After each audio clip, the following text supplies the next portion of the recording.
दोस्तों, आज मैं सुनाने जा रही हूँ मिर्ज़ा हादी की लिखी कहानी उमराव जान। बाप दादा का नाम लेकर अपना बड़प्पन जताने से क्या फ़ायदा, और सच कहूँ तो मुझे याद भी नहीं। हाँ, इतना जानती हूँ कि फैज़ाबाद शहर किनारे किसी मोहल्ले में था घर मेरा। पक्का मकान हुआ करता था और आसपास के कुछ मकान कच्चे थे और कुछ झोंपड़े। रहने वाले भी कुछ ऐसे ही लोग थे, कोई नाई, कोई धोबी, कोई कहार। हमारे मकान के सिवा एक और ऊंचा मकान था उस मोहल्ले में, और उस मकान के मालिक का नाम था दिलावर खां। मेरे अब्बा बहू बेगम की हवेली पे नौकरी किया करते थे। मालूम नहीं था क्या काम करते हैं, क्या तनख्वाह थी। हाँ, इतना ज़रूर याद है कि लोग उनको जमादार कहा करते थे। मेरा एक छोटा भाई था। दिन भर मैं उसे खिलाती और वो मुझसे इस कदर हिला हुआ था कि एक पल के लिए मुझे ना छोड़ता था। अब्बा जब शाम को नौकरी पर से आते, उस वक्त की खुशी हम भाई बहन की तो बस पूछिए ही मत। मैं कमर से लिपट जाती, भाई अब्बा अब्बा करके दौड़ा दामन से लिपट जाता। अब्बा की तो खुशी के मारे अलग ही बात होती थी। मुझे खूब याद है, कभी खाली हाथ घर नहीं आया करते थे। कभी भुट्टे हाथ में, तो कभी बताशे, तो कभी तिल के लड्डू। हिस्से लगाए जाते थे। उस वक्त भाई बहन में किस मज़े की लड़ाइयाँ होती थीं। वो भुट्टा छीन लिए जाता था तो मैं मिठाई का दोना हाथ से छीन लेती थी। अम्मा सामने बैठी खाना पका रही होती थी। अब्बा उधर आके बैठे नहीं, इधर मेरे तकाजे शुरू हो जाते थे। अब्बा, अल्लाह गुड़िया नहीं लाए ना? जाइए अब्बा, मैं आपसे बात नहीं करूँगी। देखो मेरे पाँव की जूती कैसे टूट गई है। तुमको तो ख्याल ही नहीं रहता ना मेरा। लो, मेरा हार सुनार के यहाँ से बनवा के लाना। छोटी खाला की लड़की बहुत प्यारी थी। अब्बा, मुझे भी नए कपड़े चाहिए, चाहे कुछ भी हो जाए। ईद पे मुझे भी नए कपड़े पहनने हैं। अम्मा खाना पका चुकी होती थी तो मुझे आवाज़ लगा देती। मैं दौड़ी जाती और रोटी की टोकरी और सब्ज़ी का पतीला उठा लाती।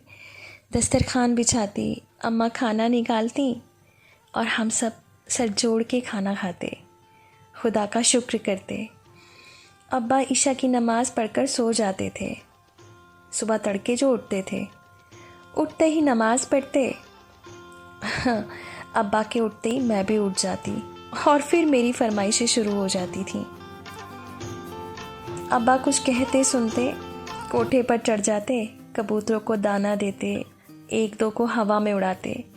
इतने में अम्मा साफ़ सफाई कर कर खाना तैयार कर लेती थी, क्योंकि अब्बा दिन चढ़ने से पहले ही नौकरी पे चले जाते थे।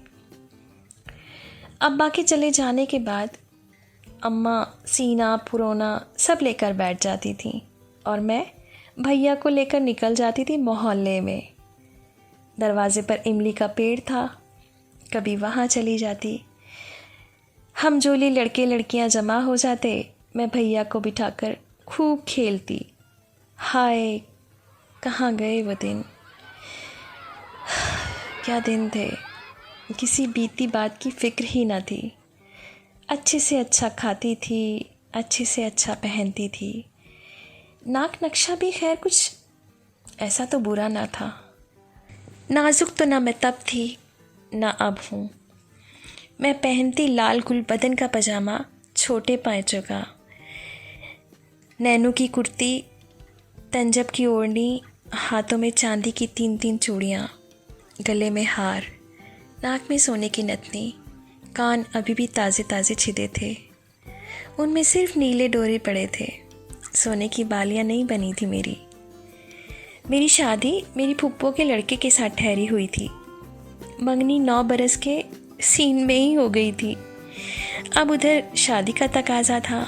मेरी फुप्पो नवाबगंज में ब्याही हुई थी और हमारे फूफा ज़मींदार थे। फूफी का घर हमारे घर से ज़्यादा भरा पूरा था। मंगनी होने से पहले मैं कई बार अम्मा के साथ वहाँ जा चुकी थी। वहाँ के कारखाने ही कारखाने थे।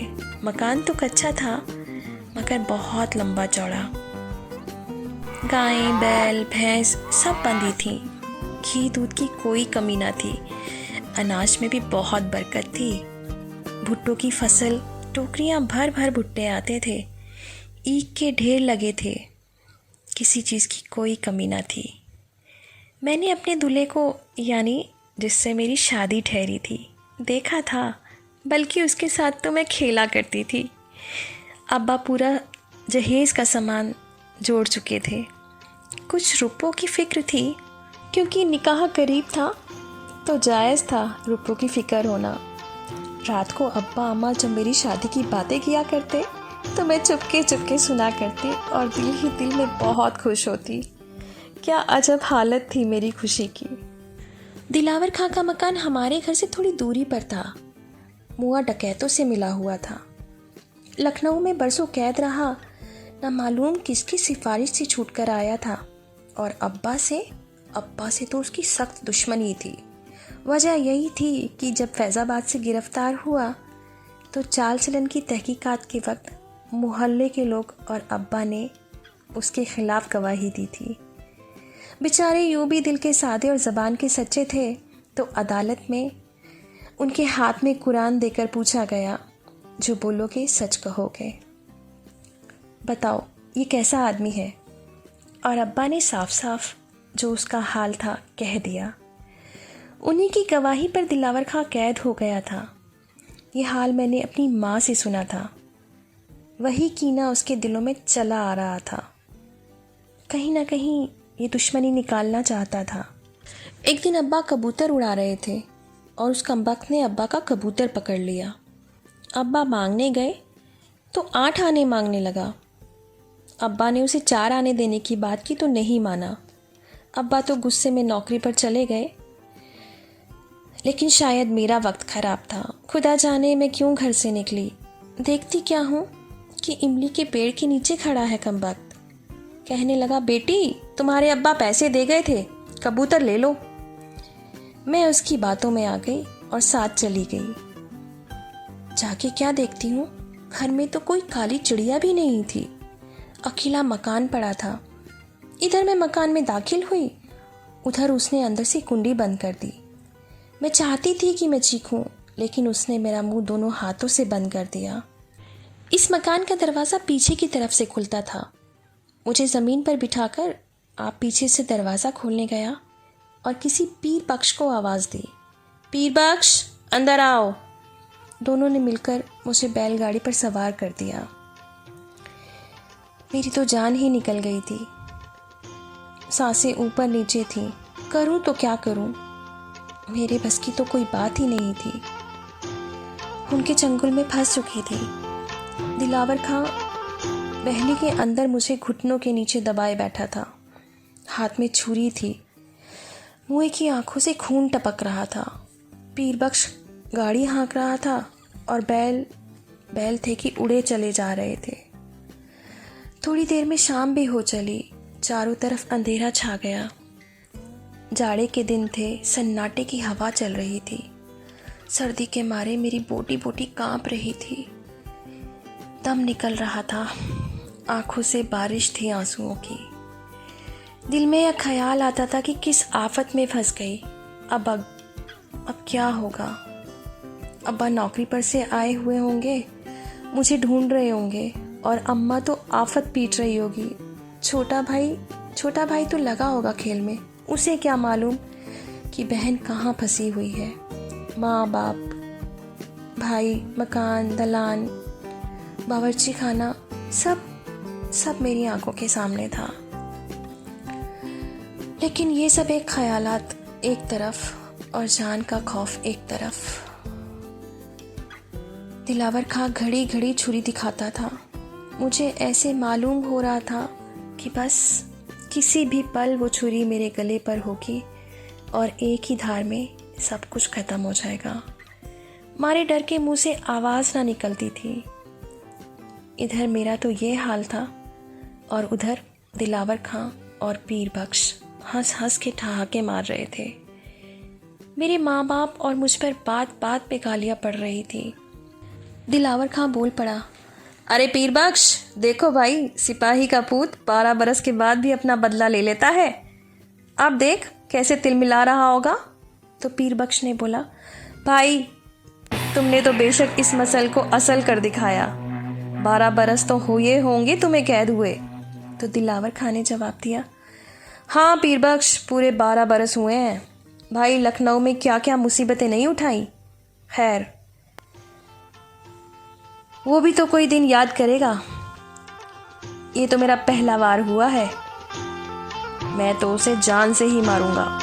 तो पीर बख्श ने जवाब दिया, भाई ये इरादा भी रखते हो, क्या बात है। तो दिलावर खां ने जवाब दिया, तुम समझते क्या हो, जान से ना मारा तो पठान का बीज नहीं। तो पीर बख्श ने जवाब दिया, भाई तुम बात के तो सच्चे हो, जो कहोगे कर दिखाओगे। और दोनों ये बातें करके हंसने लगे।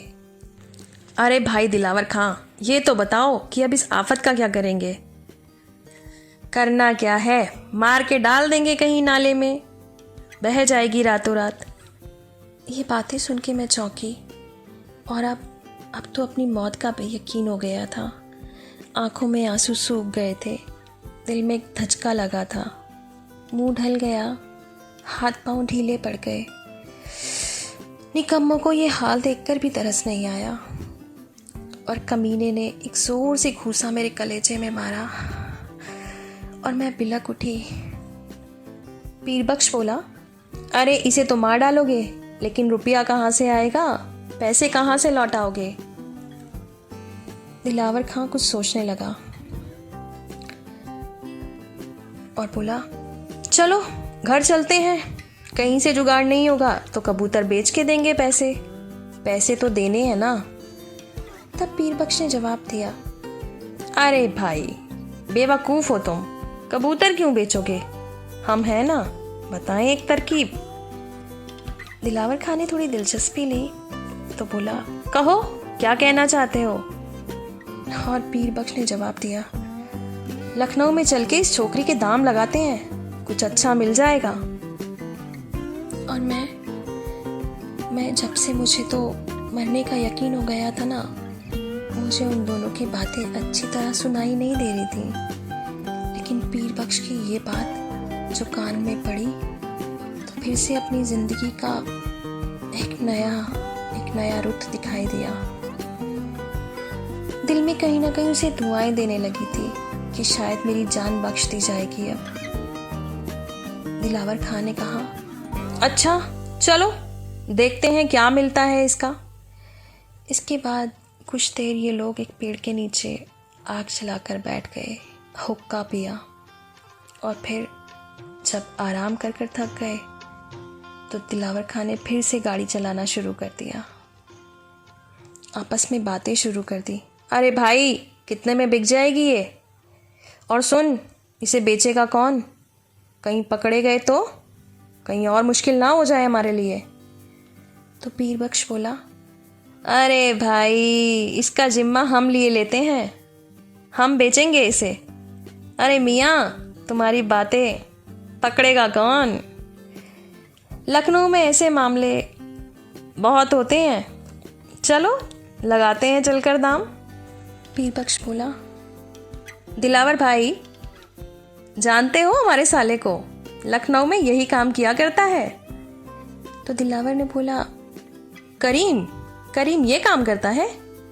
तो पीर बख्श ने जवाब दिया, हाँ भाई उसकी रोजी रोटी तो इसी पर चलती है, 20 लड़के लड़कियां पकड़वा ली हैं, ले जाता है और लखनऊ में अच्छे दामों में बेच देता है।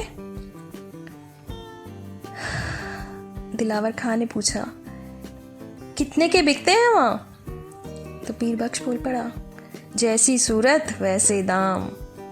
दिलावर खां को लगा भला मैं कितने में बिकूंगी, और बोल पड़ा, भला ये कितने में बिक जाएगी, ना शक्ल ना सूरत। पीर बख्श ने जवाब दिया, 100-150, जैसी तुम्हारी तकदीर होगी वैसे तुम्हें दाम मिल जाएंगे।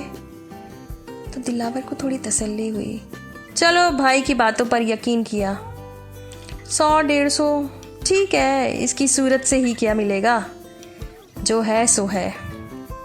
पीरबख्श बोल पड़ा, इसके मर जाने से हमें कौन सा फायदा होने वाला है? बिक जाएगी तो 100-150 तो कम से कम हाथ में आएंगे। इसके बाद दोनों के कानों में कुछ बातें होने लगी जो मुझे नहीं सुनाई दे रही थी। रात भर गाड़ी चलती रही, मेरी जान, सांसें, सब कुछ अटकी हुई थी। मौत आंखों के सामने नाच रही थी। बदन की सारी ताकत खत्म हो चुकी थी। एकदम सुन पड़ गई थी मैं। नींद तो सूली पर चढ़ी हुई थी, लेकिन थोड़ी देर में आंख लग गई। खुदा का तरस, पीरबख्श ने बैलों को रोक दिया तो मैं चौंक पड़ी। आंख खुल गई मेरी, मगर डर के मारे चुप पड़ी रही। एक बार भी डरते डरते मुंह से पानी तक नहीं मांगा। फिर महसूस हुआ कि गाड़ी रुकी है, लेकिन गाड़ी पे कोई नहीं, और मैंने आंखें खोल के देखा। दिन निकल आया था। सामने कुछ कच्चे मकान थे, एक बनिए की दुकान। दिलावर खां और पीरबख्श वहाँ से कुछ खरीद रहे थे। थोड़ी देर में पीरबख्श ने गाड़ी के पास आके थोड़े से भुने हुए चने दिए और एक लोटा पानी। मैं रात भर की भूखी प्यासी थी। चने खाए, थोड़ा सा पानी पिया और फिर चुपके से बैठ गई।